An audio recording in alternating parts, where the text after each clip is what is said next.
শুভ অক্ষয় তৃতীয়া। কেমন আছো সবাই?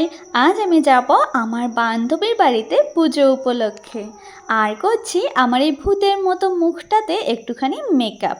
আমি সেই রকম একটা মেকআপ করতে পারি না, আমার কাছে সেই রকম সরঞ্জামও নেই, বাট আছে এই যে এত বড় একটা আইশ্যাডো প্যালেট আর ব্রাশের সেটগুলো। আমি তো আমার আইশ্যাডো প্যালেট থেকেই সব কাজ সেরে ফেলি। দেখো, ব্লাশারও দিয়ে ফেললাম।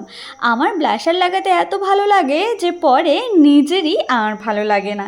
দেখো কত বেশি হয়ে গিয়েছে, তাই একটুখানি ফাউন্ডেশন দিয়েই কিন্তু এই জিনিসটাকে কভার করার চেষ্টা করলাম। এইদিকে আইব্রাউসগুলোও কিন্তু করছি আমি আইশ্যাডো প্যালেট দিয়েই। আচ্ছা, তোমরা কারা আমার মতোই এরকম একটা প্যালেট দিয়েই অনেক কাজ সেরে ফেলো বলো তো দেখি? আচ্ছা, মেকআপ করতে কার না ভালো লাগে বলো? কেউ যদি তোমাকে বলে মেকআপ সুন্দরী, তাহলে কি তুমি তার জন্য মেকআপ করা ছেড়ে দেবে? আমার মতে কখনোই নয়।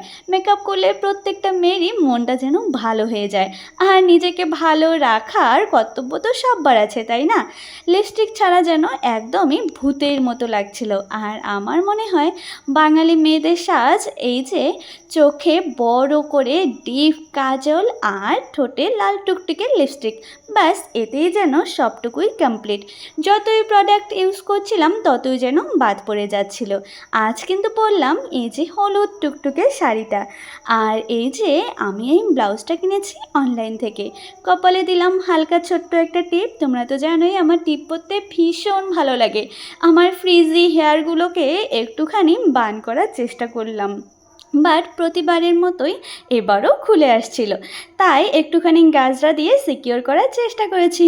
আমার এই যে মিষ্টি পেঁচার মালাটা আমি আজ পরবো বলে এত এক্সাইটেড, বাট বুঝেই উঠতে পারছিলাম না আমাকে কীরকম লাগছে। তাই এই যে কুলো সঙ্গে মঙ্গল ঘট আর পদ্মের মালাটাও ট্রাই করলাম। এখন তো আমি ভীষণই কনফিউশনে আছি কোনটা পরবো। তোমরা ঝটপট কমেন্টে বলো তো এই দুটো মালার মধ্যে আমি কোনটা পরে আমার বান্ধবীর বাড়িতে পুজো উপলক্ষে যাব। আর ভিডিওটা ভালো লাগলে প্লিজ একটুখানি লাইক, কমেন্ট, শেয়ার, সাবস্ক্রাইব করে সঙ্গে থেকো।